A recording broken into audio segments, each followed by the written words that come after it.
Clay didn't look up when I walked into the room. He kept tapping on his tablet, acting like I wasn't standing there with my name badge still hanging from my neck and warehouse sweat soaked into my shirt. The office smelled like burnt coffee and printer toner. I stood there waiting, arms folded, teeth clenched. "My name is Jordan. I'm 38. I live in Joliet, Illinois." He finally raised his eyes. "Jordan, thanks for coming in. This won't take long." I didn't sit. Not until he pointed to the chair across from him and said, "Go ahead." The moment I sat down, he turned the tablet toward me. "Can you explain this?" On the screen was a frozen frame from the security camera. It showed me walking past the front registers, heading toward the break room. "That's me on break." Clay tilted his head, pretending to be curious. "You weren't at your register." "I'm not scheduled for registers today," I said. "I'm warehouse side. I just loaded out 3 full pallets and reorganized the floor stock to make space for the incoming shipment." He leaned back and folded his hands, like a judge about to deliver a verdict. "We had a floor manager report you missing. From what I understand, you were gone for about 12 minutes. Your break is 15, but no one could find you. And when a customer needed help in aisle 5, you weren't there." I pressed my hands against my thighs to keep them from curling into fists. "I'm not assigned to customer floor support. I hit every metric this morning. I beat the unload target by 18 minutes. I streamlined the loading dock schedule for the entire weekend. All of that is tracked." Clay gave a slow, confident smile, the kind that says the decision is already made. "We're shifting toward a lean operations model. Less overlap. We're only keeping employees who provide visible value." I blinked. "Visible value?" He nodded. "The kind customers see. The kind management sees." I already knew what was coming, but I asked anyway. "What are you saying?" "We're terminating your position effective immediately due to inefficiency." Just like that. No warnings, no paperwork, no HR.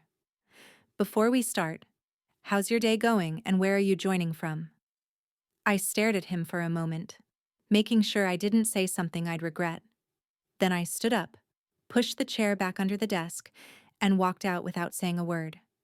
I counted my steps down the hallway, 1, 2, 3, just to stay steady. I passed the break room, past the seasonal aisle. The sales floor was loud, registers backed up, customers waiting. Clay stayed in his glass office like nothing had happened. My badge was still around my neck.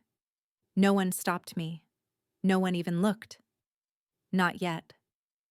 I walked out through the sliding glass doors and into the parking lot without slowing down.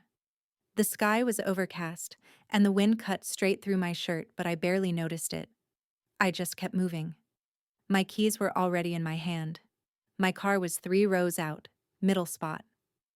I got in, closed the door, and sat there quietly for a moment. Then I powered up my work laptop. It started almost instantly, custom built. One of the many inefficiencies I'd supposedly been wasting time on over the last 5 years. I waited for the VPN to connect. Everything came online, still active. My admin access hadn't been disabled yet. Of course it hadn't. Clay probably thought firing me was just a paperwork step. He didn't understand how any of this actually worked. He saw a break on a security camera and figured that was the whole story. He had no clue what I really did for that place. While the system dashboard loaded, I popped open a can of cold coffee from the glove box. I kept it there for long shifts and late nights. Today felt like both. The systems running quietly behind that store and its 3 regional branches had my fingerprints all over them. Automated inventory forecasts, smart restock triggers, loyalty program behavior tracking, driver rerouting for last-mile deliveries.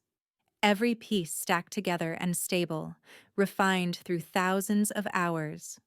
I built it all quietly, before opening, after closing, between warehouse shifts. Not because anyone told me to, because it needed to be done. And no, I didn't build a back door to play hero or act like a saboteur. I put it in last summer, after we were hit by a supply chain attack. One of the third-party vendors got compromised. We caught it early, but it showed me how fragile everything really was. The rollback protocol I wrote was meant as protection. A safety switch, like a fire alarm behind glass. Today, I pulled it. No alarms, no flashing lights. Just me, sitting in my car, clicking through encrypted files, typing sequences only I knew by memory. The rollback kicked in within 30 seconds. I watched the code update line by line, quiet and precise. My optimized systems started disappearing one by one, replaced by the old, clunky tools the company had originally stitched together from a dozen mismatched platforms. It felt like watching an engine slowly lose power. Shipping ETA systems vanished. Dynamic restock predictions went offline. Real-time loyalty scoring reverted to weekly batch exports. I didn't feel proud, but I didn't feel guilty either. I felt steady. When the final confirmation appeared, I closed the laptop. Nothing exploded. No red alerts. That was the whole idea. Quiet. Controlled. A clean undo. I started the car. As I drove out of the lot, the building looked exactly the same as it always had. Same discount banners flapping near the entrance. Same busted cart return. Same bored-looking cashier taking a smoke break. But inside, the systems were already starting to strain. I didn't look back. I didn't need to. They wanted visible value. Fine. Now they could see what the place looked like without mine. By the time I merged onto the highway, the clouds were starting to break apart. A thin strip of pale winter sunlight hit the edge of the road, just enough to make me squint. I cracked the window and let the cold air hit my face. Just air. No regret. No second thoughts. Just exhaust fading behind me and quiet ahead. I pulled into my driveway just before noon. The house was silent, the same way I'd left it. I dropped my badge on the kitchen counter, set the laptop beside it, and walked straight to the coffee pot. No dramatic soundtrack. No slow motion moments. Just me, back home, fired and free. By 2 p.m., the noise started. My phone lit up like a slot machine hitting a bad streak. The first message was from Clay. One sentence. No hello. Are you near a computer? Then the calls came. Head office. One after another. No gaps. I didn't answer a single one. I took a slow sip of my coffee and stared out the window, watching a squirrel tear up my front yard like it had absolutely nothing to lose. Another text from Clay. We're having issues. Can you confirm if anything's wrong on your end? On my end? I leaned back on the couch, propped my feet up, and let the phone vibrate itself into madness. Voicemails started piling up. Some short and tense, others full-on panic. Jordan, we're seeing strange delays in order fulfillment. Inventory requests aren't syncing. Can you check? Customer loyalty data isn't loading correctly. Did we lose last quarter's records? Hey, not sure who else to contact, but systems at Joliet, Springfield, and Oakland are throwing errors. Are you available? Quick note before listening. Share which city or country you're watching from. I muted the phone. About 15 minutes later, a message came in from Jenna in logistics. Just 4 words. You seeing this chaos? I didn't respond. I opened the fridge, grabbed a leftover slice of pizza, and ate it cold, standing at the sink. The hum of the refrigerator was louder than my phone now. I didn't mind that at all. By 4 o'clock, upper management stepped in. A new email hit my inbox. Subject: Urgent system failure across regional stores. The message itself was even better. Critical failures have been identified in key operational systems. Jordan, we need you on a call ASAP to address rollback anomalies and restore core functionality. Please confirm availability immediately. I took a screenshot, just in case. By dinner time, the calls were coming from numbers I didn't recognize. I let every single one go to voicemail. I had more than 30 missed calls before I even thought about plugging in my charger. Another text showed up. Different number. No name. Whatever happened, we just need your help fixing it, please. I deleted it. After dark, I brewed another pot of coffee. The house stayed quiet. Lights low. Just the soft glow of my laptop sitting untouched on the table. I didn't open it. I didn't need to. Everything was already moving on its own. Right before 9 o'clock, another email arrived. All 3 branches reporting major losses in sales processing, delivery scheduling, and customer data synchronization. Immediate assistance required. The subject line made me laugh. Your expertise is critical. I let that one sit too.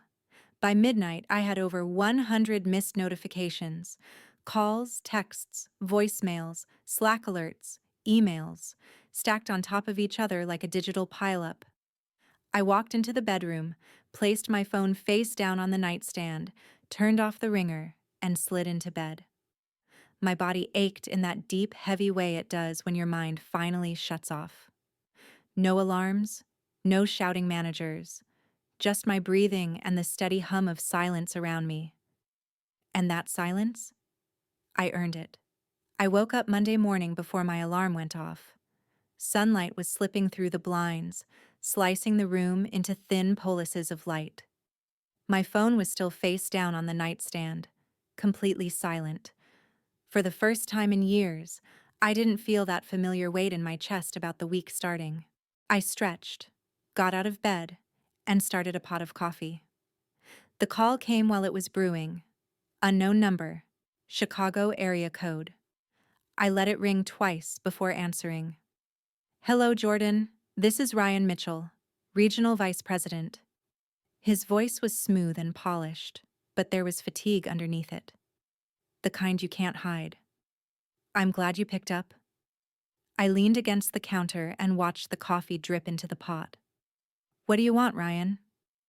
No small talk. That was fine. We're in a serious situation, he said.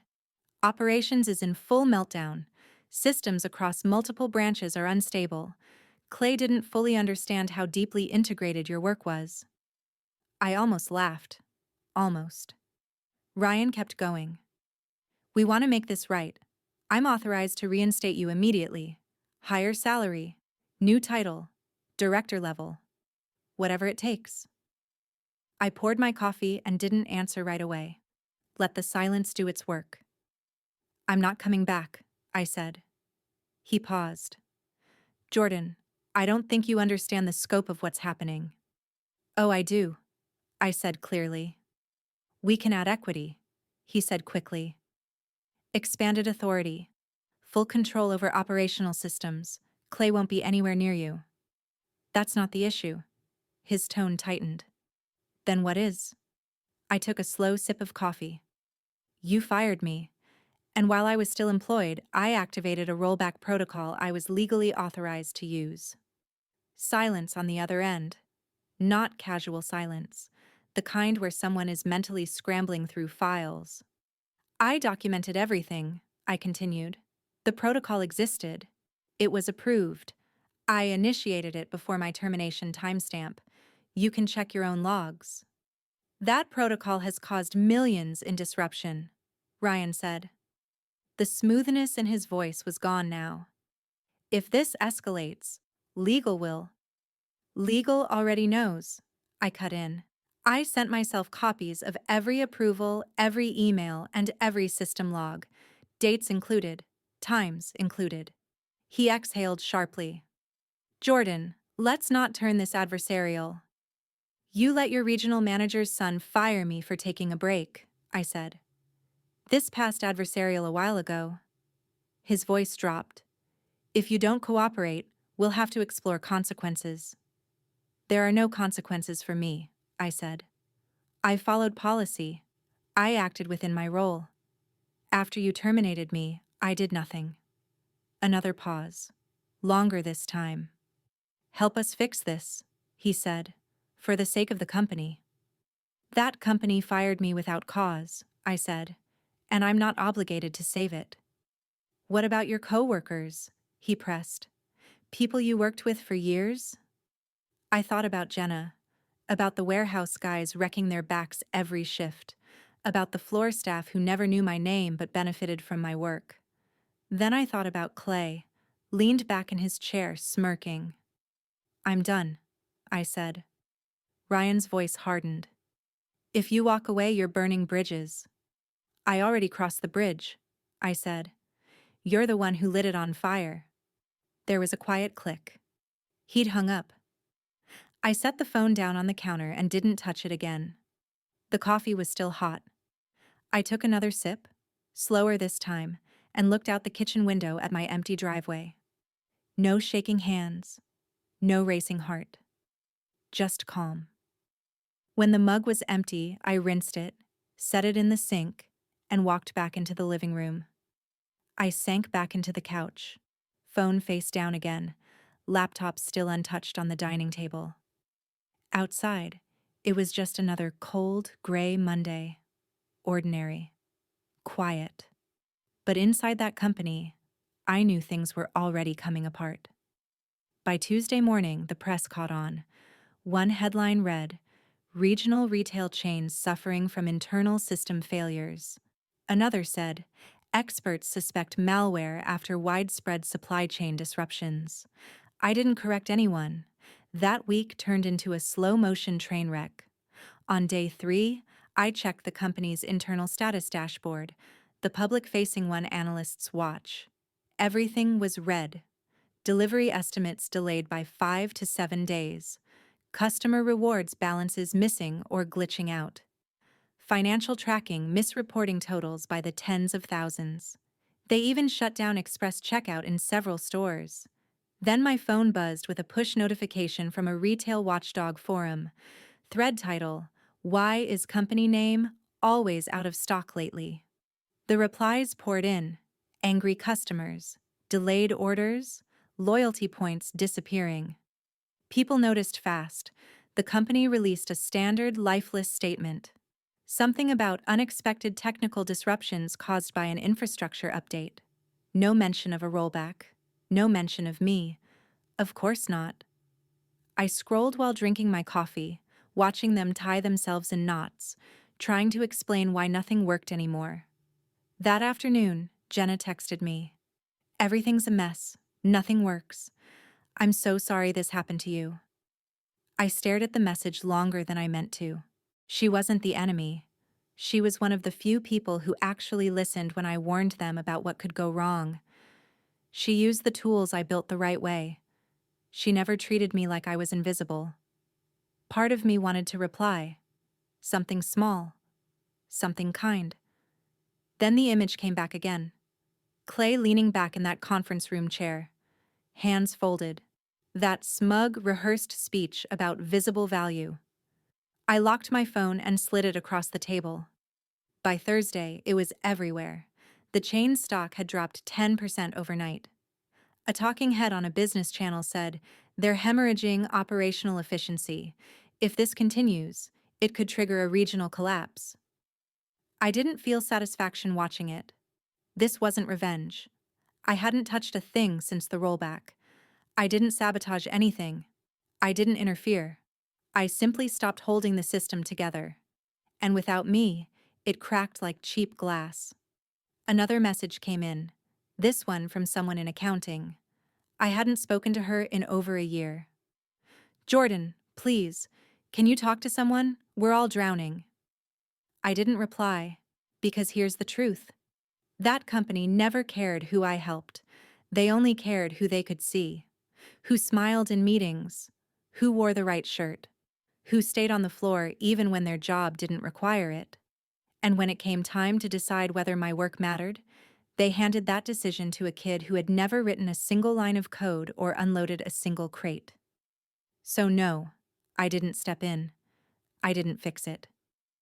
I sat on my couch and watched as the empire I'd been quietly holding upright began to rot from the inside. They were loud about praising visible value, so now they could visibly deal with the consequences. I took another sip of coffee and turned up the volume on the news. The meeting room at Novamart's headquarters smelled like fresh paint and ambition. I'd been here before.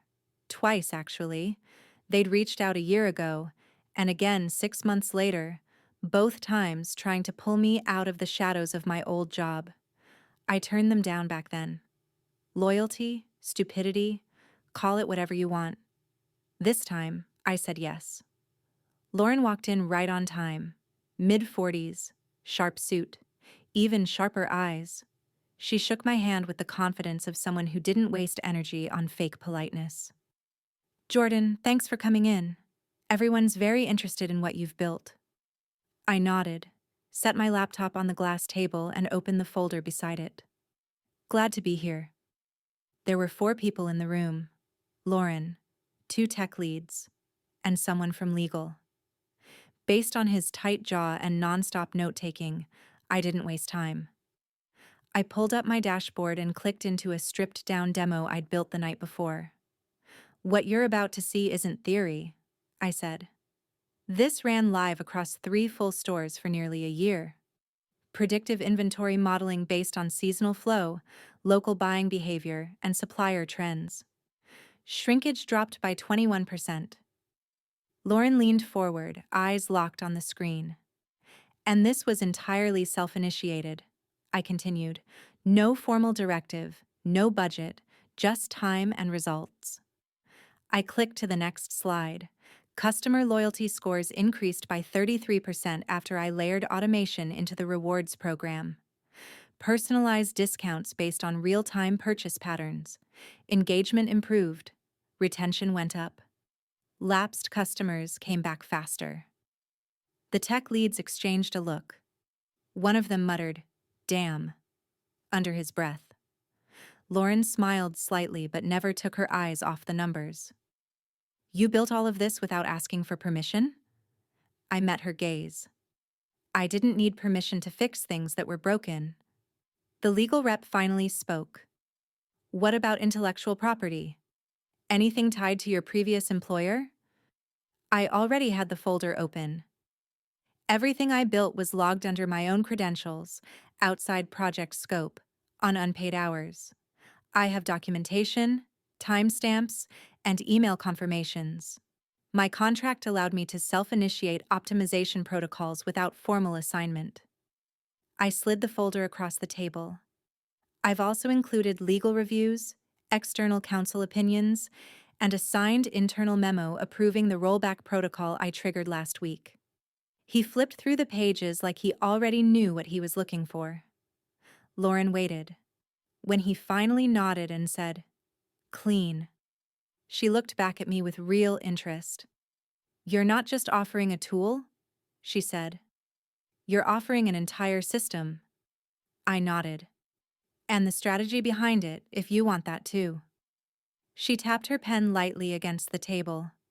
"We'd want to start with licensing, but I'd like to explore something else." I stayed quiet. "How would you feel about stepping in full-time?" she asked. "VP of Logistics Systems. Build your own team. Lead the rollout. Own it." I blinked once. Not from shock. From the weight of hearing something I didn't realize I wanted that badly. "I'd be open to that," I said. Lauren glanced around the table. "Let's get a preliminary agreement drafted." We shook hands. Hers was firm, confident, no smiles, no dramatic celebration, just business. But the good kind, the kind built on real respect. By the time I left the building, it was nearly dark.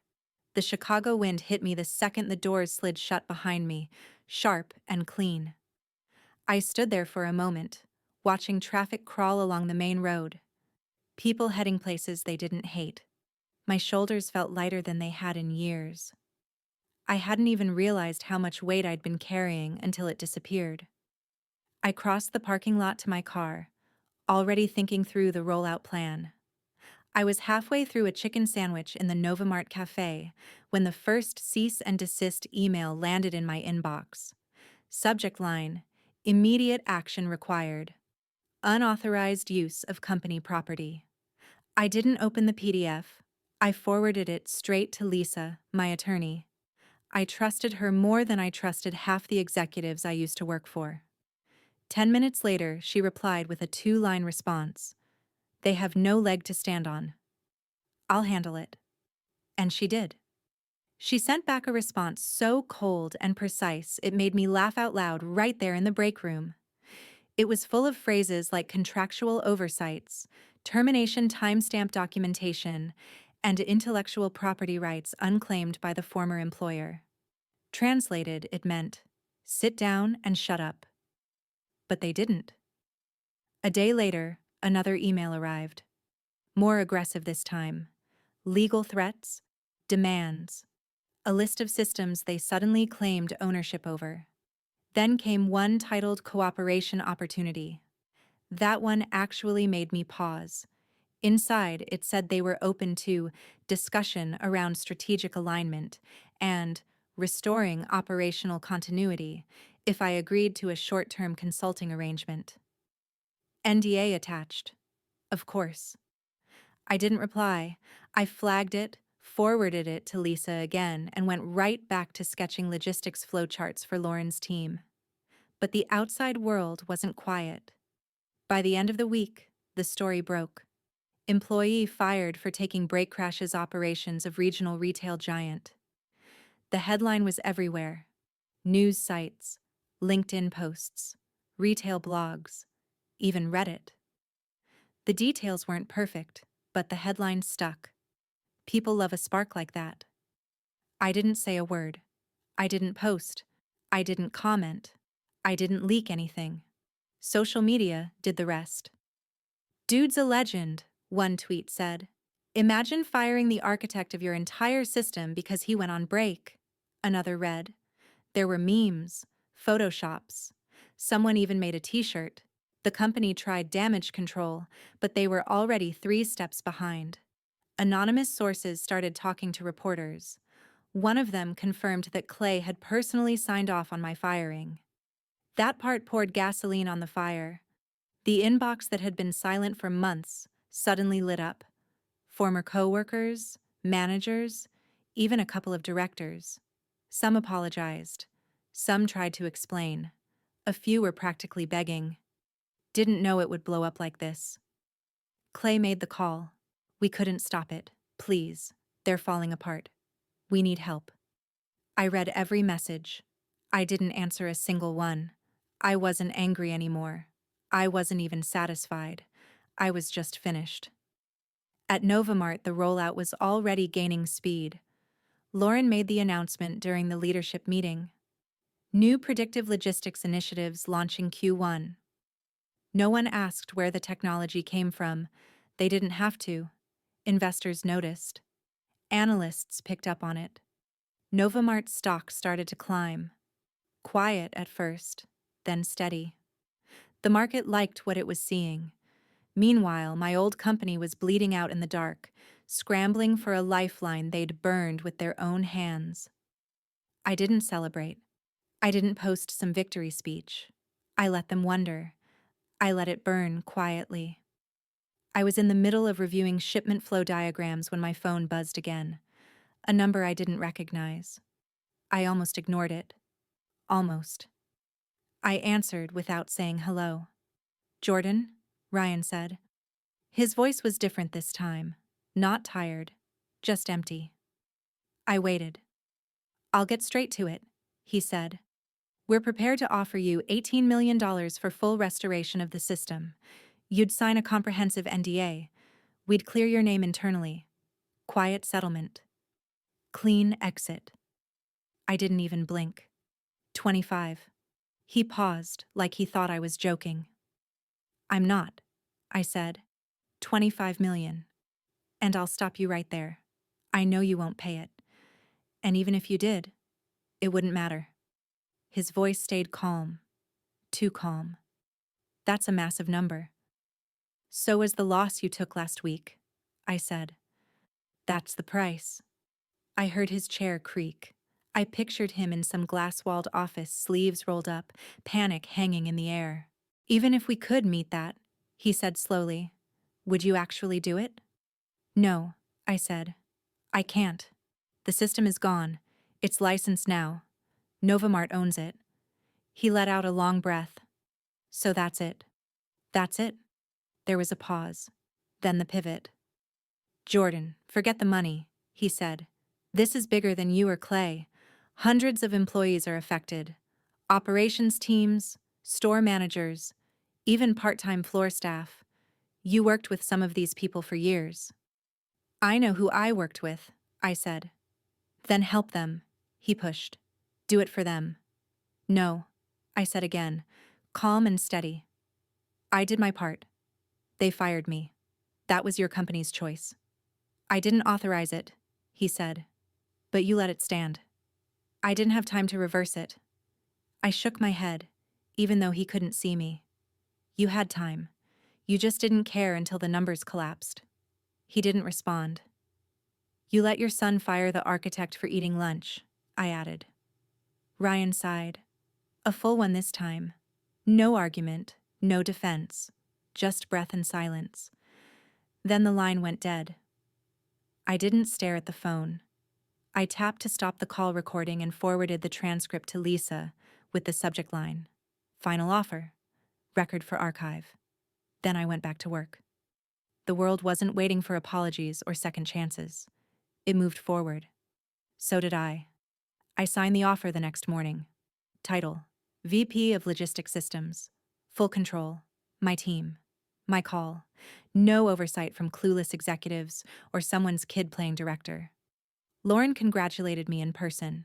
A short handshake, a nod, no speech, no fake smiles, just trust. By the end of the week, I had a corner office and 6 people reporting directly to me. At the first meeting, they came prepared. Laptops open, pens ready. Real questions. Can you walk us through the prediction model again? How did you flag returns as shrink indicators before it showed in reports? What assumptions did you build into the customer retention loop? They listened, took notes, asked follow-ups. No interruptions. No one looked past me for approval. I walked them through everything. I didn't hold back. I didn't need to. I was building something that mattered, and they saw it. For the first time in years, my name appeared on the rollout slides in bold. Jordan Riley, Lead System Architect. Out of habit, I ate lunch at my desk on the first day. Old wiring. Lauren noticed. You can actually take a break, she said, poking her head in. This place won't fall apart. So I did. Some days I joined her in the cafe, talking shop over turkey sandwiches. Other days I sat outside in the sun. No timer. No pressure. No hidden clock ticking in someone else's office. The system started showing results fast. Loss prevention up. Returns down. Customer loyalty climbing. Operations smoother than they'd been in years. We launched a pilot program in 2 southern districts. The response blew past expectations. Back at my old company, the spiral continued. Rumors said they tried to rebuild what I'd designed. No one could figure out how the pieces fit together, because they weren't pieces. They were mine. Clay disappeared from the internal org chart. No announcement. No press. Just gone. A week later, Ryan stepping down was buried in a late Friday press release. Something about personal priorities. Sure. I didn't post. I didn't celebrate. I built. I thrived. And every single day when lunch came around, I stood up, shut my laptop, and took my break. Because no one ever fires me for eating.